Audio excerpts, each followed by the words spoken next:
Strange, তোমরা নিজের কানে শুনেছো সেই ঘুঙুরের আওয়াজ? হ্যাঁ, ওদের সকলকে জিজ্ঞেস করে দেখুন।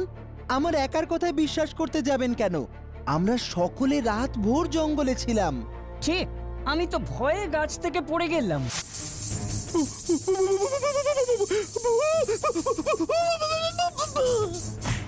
আর ওই আওয়াজটা জঙ্গল থেকে বার হয়ে আমাদের গায়ের মধ্যে ঢুকে গেল। আমরা কয়েকজন পিছনে ধাওয়া করেছিলাম, কিন্তু পারলাম না দৌড়ে। আওয়াজটা ক্রমে মিলিয়ে গেল। আর ওই চিঠিগুলো? এই চিঠিটা লিখেছে তৎকালীন ইস্ট ইন্ডিয়া কোম্পানির এক সাহেব। উনি আপনার ঠাকুরদা নকুলচন্দ্র ঘোষকে নীল চাষিদের থেকে খুব ভালো রকম কর আদায়ের জন্য রায় বাহাদুর খেতাব দেবেন বলে জানাচ্ছেন। এসব কি বলছো বাটুলদা? হ্যাঁ, আমার ঠাকুরদা একসময় বেশ দাপুটে জমিদার ছিলেন এ তল্লাটে। বাবু, আমার বাড়িতেও চিঠি পড়েছে। পড়েছে? তা কি লেখা আছে সেই চিঠিতে? আমার বাবার এক ছোট ভাই ছিল বলে শুনেছিলাম। সে নাকি কলেরায় মারা গেছিল 5 বছর বয়স।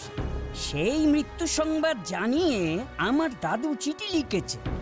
অথচ আমার দাদু গত হয়েছেন তাও প্রায় বছর 30 হলো। আশ্চর্য! মানে আজ থেকে প্রায় 80 থেকে 100 বছর আগের চিঠি আপনারা পাচ্ছেন এখন এই 2016 সালে। ও বাটুল বাবু, আমার বাবার নামে টাকা এসেছে, কিন্তু সে টাকা দেখছি এখন চলবে না। এ কি বিপদ হলো বলুন দেখি বাটুল বাবু। বাটুলদা, গত দুদিন ধরে গ্রামের আর কারো বাড়িতেই কোনো চিঠি আসেনি। তবে রাতের বেলা গ্রামের মধ্যে ঘুঙুর পড়ে কেউ যেন দৌড়ে বেড়াচ্ছে বলে মনে হয়। তার মানে যা চিঠি আসবার সব এসে গেছে। কিন্তু ঘুঙুর পড়ে কে দৌড়চ্ছে বাটুলদা? সেটাই তো আমাকে দেখতে হবে এবার। বাটুলদা, এত বছর আগের, মানে সেই ইংরেজ আমলের লেখা চিঠি এখন এসে পৌঁছচ্ছে এই গ্রামে। চিঠি যে লিখেছে এবং যাকে লিখেছে কেউ এখন আর বেঁচে নেই।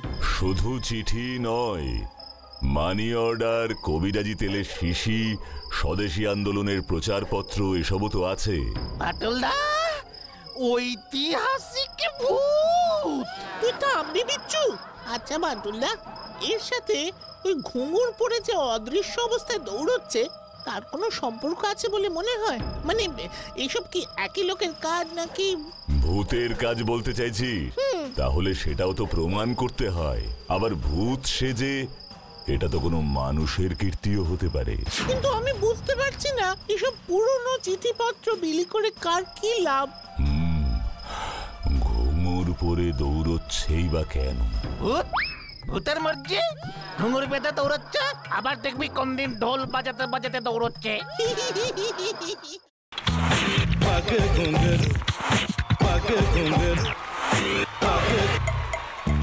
पग सा सा सा ग ग रे रे सा नि नि नि सा सा सा ग ग ग प प म म ग रे रे ग ग ग प नि सा म प नि रे रे रे रे रे रे रे रे रे ग रे ग रे ग रे ग रे ग प प प प प म ग रे सा नि द ब सा प म ग रे सा नि द ब सा प म ग रे सा नि द ब सा। ভাতের সঙ্গেই খায়। তোমার ইলিশ মাছ অ্যাকচুয়ালি ভাতের সাথেই ভালো লাগে। এইবার একটু আরেকটু জল লাগবে। হ্যাঁ, সর্ষে বাটা দিলে তো। তুমি বাজার করেছো কখনো? বাজার করেছি কখনো না, বাজারটা আমিই করি। কোথায় বাজার করো? আমাদের, হ্যাঁ, আমি বেলঘড়িয়া, মানে আমি খুব খাদ্য রসিক, সত্যি বড়। হ্যাঁ, মানে ধরো শনি রোববার হলেই আমার মনটা চুপচুপ করে। হ্যাঁ, দেখো ঠিক হচ্ছে কিনা, তারপর বলো। তোমার যাই এখানে ওখানে খেতে रेस्टोरेंटे। ठाकुर जी मुझे बचाइए, अब तो जानते हैं कि ठाकुर के सामने कोई झूठा बात नहीं बोलता। हमने चोरी नहीं किया, नहीं किया।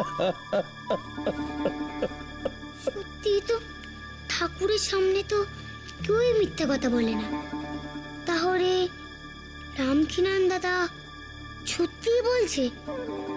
তাহলে পালাটা কে চুরি করলো? পুনকে কে চুরি করলো? সত্যিটা জানি কি করে?